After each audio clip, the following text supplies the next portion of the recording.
Hi Year 5, this week we're working with fractions. So the first video for this week is on comparing and ordering fractions. So the first one that I have here is I want to see which one is bigger, 7/8 or 5/6. Now the issue with this at the moment is that we have again different denominators. So we need to do the exact same thing as we did before half term of making sure we have the same denominator. So we're going to times both of these numbers by the opposite denominator. So 7 times by 6 is 42. 8 times by 6 is 48. Now we're going to times both of these numbers by the opposite denominator. So we're timesing both of these numbers by 8. So 8 times by 5 is 40.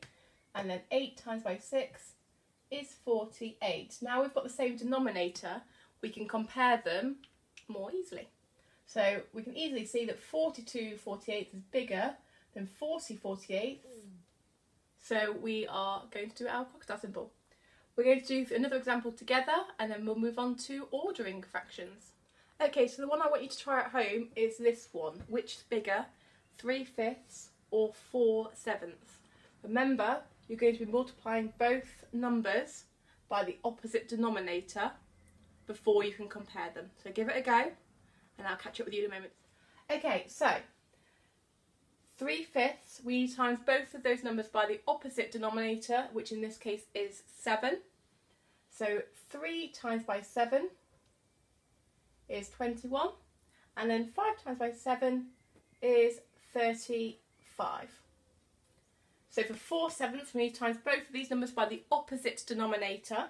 So timesing both of these numbers by 5. So 4 times by 5 is 20. 7 times by 5 is 35.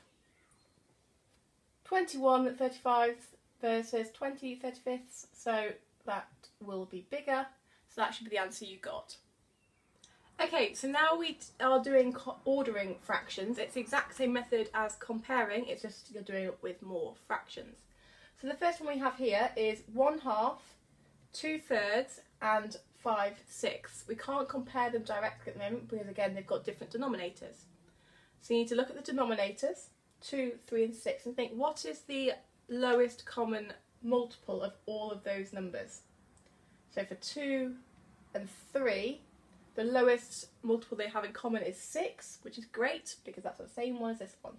So we need to get all of them to have the denominator 6. This one we can leave alone because it's already got the denominator 6.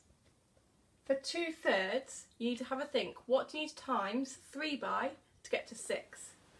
So to get from 3 to 6, you need to times it by 2. So that means you've got to times the top number by 2 as well.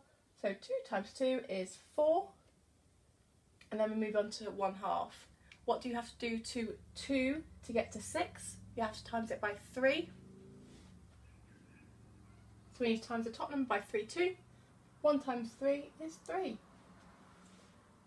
And actually, we would then order them, but they're already in order for us. We'll go through one more example for you to have go through at home and then we'll talk through it. Okay, so now we're going to have go through this one. So you've got 7/8, 1/4 and 15/16. So before you start, you need to get them all so they've got the same denominator. Have a think what is in the 8 times table and the 4 times table and the 16 times table. So have a think at home and we'll get in touch in a moment. Okay, so you were thinking about what's the lowest common multiple of 8, 4 and 6, so to think about what is in the same times tables. So 4, 8, 12, 16, so we've got two numbers there that could join in on. The 8 times table, we've got 8 and then 16, and in the 16 times table the lowest number is 16, so that is the one that we're going to choose.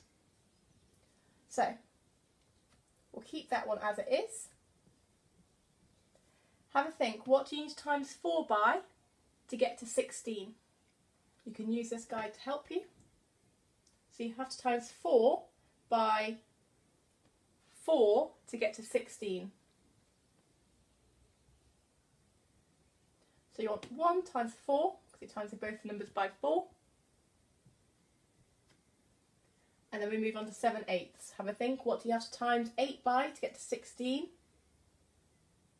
So we've got to times both the numbers by 2. So 7 times by 2 is 14. 8 times by 2 we know is 16. And then you would order them. So the smallest fraction is 4/16. Our next smallest fraction is 14/16. And our next one is 15/16. Give it a go. If you can compare fractions, you can order them. I'm sure you'll be great, and you'll be doing this until Thursday's lesson, where there'll be another video about multiplying fractions. Good luck!